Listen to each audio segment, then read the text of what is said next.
Nagbanta ang Iran na maaaring lalo pang tumaas ang presyo ng langis habang patuloy ang pag-atake ng Estados Unidos at Israel sa kanilang bansa. Pasabak sa malaking sunog ang mga bomberong malapit sa paliparan sa Bahrain. Ayon sa gobyerno ng Bahrain, pinuntirya umano ng Iran ang mga fuel tank sa isang facility sa Muharraq. Inatake din ang 2 fuel tanker sa katubigan ng Basra, Iraq sa bahagi ng Persian Gulf. Batay sa mga ulat, mga Iranian boat na kinargahan umano ng pampasabog ang ginamit laban sa 2 tanker na nagkakarga ng langis. Isa ang patay. Nagtigil operasyon na ang mga oil port ng Iraq habang patuloy ang operasyon ng mga commercial na pantalan. Barko ang inatake sa Persian Gulf at sa Strait of Hormuz, ang makipot na daanan ng mga barkong nagkakarga ng langis mula sa Middle East. Giit ng militar ng Iran, hindi sila papayag na may makalusot na langis na para sa Amerika, Israel o mga kaalyado nito. Kahit anong barkong may cargo o langis na para sa mga naturang bansa ay ituturing daw ng Iran na lehitimong target. Mensahe ng Iran sa Amerika, maghanda daw na umabot ang langis sa $200 per barrel. Batay pa sa mga ulat, pinatamaan din ang mga drone ng imbakan ng langis sa Salalah Port na nasa timog na bahagi ng Oman. May mga bumagsak ding drone sa Dubai. Sa Tel Aviv, Israel, muling in-intercept ang mga missile na galing umano sa Iran. Dahil sa pagkakaharang sa Strait of Hormuz, inaasahang babagsak ng 8 million barrels kada araw ang global supply ngayong Marso, nakatumbas ng halos 8% ng kinokonsumong langis ng daigdig. Nagliliyab ang oil tanker na yan malapit sa Iraq, pinasabog ng Iranian Army. Nagising ka sa sabog? Oo nga. Sa isa pang video, maririnig na nagising pa ang mga Pilipinong tripulante sa pagsabog. Base sa report, sunod-sunod na oil tanker ang pinasabog sa Strait of Hormuz na isinara ng Iran. 2 sa 3 barko may lulang mga Pilipino. Is a grave danger for the people of the region and beyond. Doing this needs to stop immediately. Nanawagan ang Qatari government sa mga naglalabang bansa sa Middle East, partikular sa US, Israel at Iran na tigilan na ang pag-atake dahil nadadamay na ang mga sibilyan. Ayon kay Qatari Foreign Affairs Minister Majid bin Mohammed Al Ansari, posibleng mauwi sa humanitarian catastrophe ang nangyayaring giyera sa Gulf region. This region cannot take these kind of attacks on its facilities. We will see a humanitarian catastrophe. People's lives immediately, and civilian people in cities should not be targeted in any war, in any conflict. Ayon sa opisyal, mayroong nakalatag na precautionary measures ang kanilang bansa. Nagagawa rin anya nilang monitor ang mga pag-atake sa kanilang teritoryo. Ang desisyon anya nilang itigil ang operasyon ng kanilang mga oil refinery ay upang matiyak ang kaligtasan ng kanilang mga manggagawa at ng mismong mga pasilidad.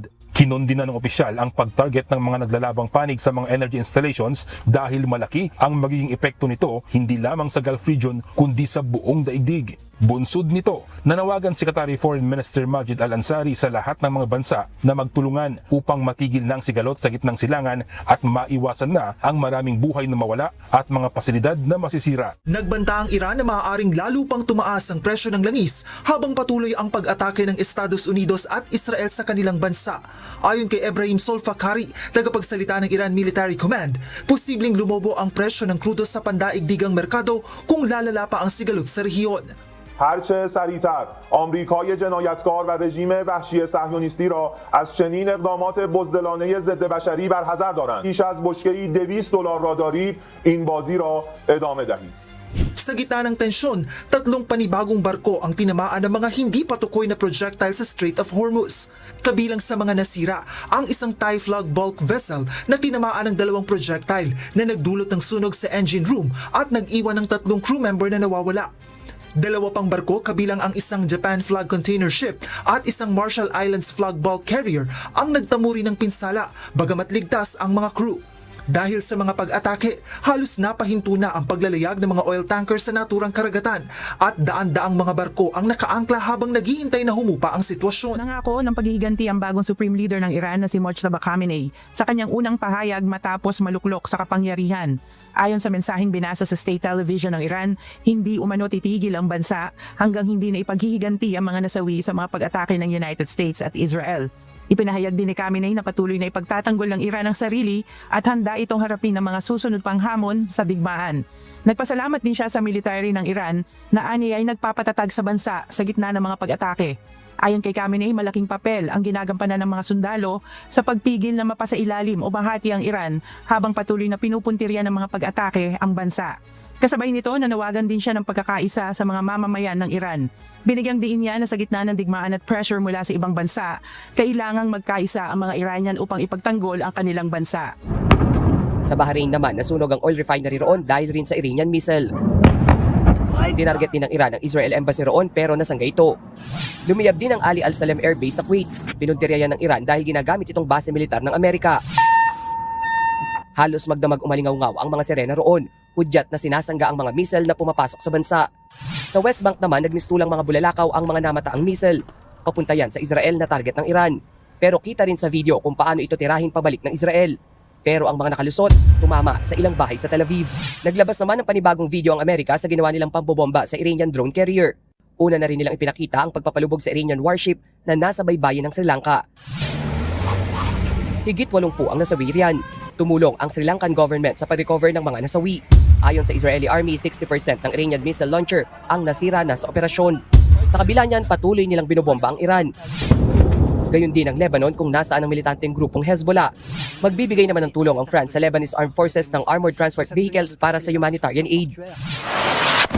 Samantala, tumulong naman ang ilang European countries sa pagsangga ng mga Iranian drone. Kabilang na riyan ang United Kingdom, France at Greece. Sa huling tala, umabot na sa higit 1,000 nasawi sa lumalawak na bakbakan ng US, Israel at Iran. Si US President Donald Trump naman, na isa sa pangunahing nag-utos ng pag-atake sa Iran, iginiit na dapat may papel siya sa pagpili ng susunod na leader ng Iran. Sinabi yan ni Trump sa isang phone interview sa Reuters. Idiniin niya na hindi siya pabor na maging leader ang anak ng nasawing Iranian Supreme Leader.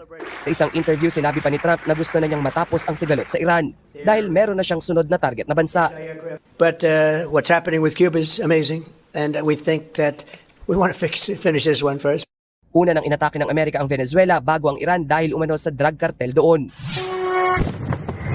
Isang umaga na parang ordinaryong araw lang ang nagsimula sa Iran, hanggang sa biglang umalingaw-ngaw ang sunod-sunod na pagsabog na yumanig sa kabisera. Sa loob ng ilang minuto, nagbago ang atmosphere ng buong bansa. Ang mga tao na patingin sa langit, ang komunikasyon nagkagulo at ang military radar systems nagsimulang mag-alert. Walang mahabang babala, walang ultimatum na narinig ng publiko. Ang sumunod na mga oras ang naging isa sa pinakamabilis at pinaka-intense na military escalation na naitala sa modernong geopolitics. Sa loob lamang ng 12 oras, isang coordinated strike campaign ang tumama sa iba't ibang strategic targets sa Iran. Ang bilis, lawak at timing ng operasyon ang dahilan kung bakit maraming analyst ang nagsabing hindi ito ordinaryong airstrike campaign. Isa itong operasyon na malinaw na pinagplanuhan ng matagal at isinagawa ng sabay-sabay ang iba't ibang attack platforms para makuha ang maximum impact bago pa makapag-organize ng depensa ang target na bansa. Paano isinagawa ang 12 oras na pag-atake? Ang unang yugto ng operasyon ay nagsimula sa sabayang pag-launch ng precision weapons mula sa iba't ibang direksyon. Sa ganitong klase ng military strategy, ang layunin ay hindi lang tumama kundi malito ang depensa ng kalaban. Kapag sabay-sabay dumating ang banta mula sa iba't ibang altitude at trajectory, mas nahihirapan ang air defense systems na tukuyin kung alin ang uunahin nilang harangin.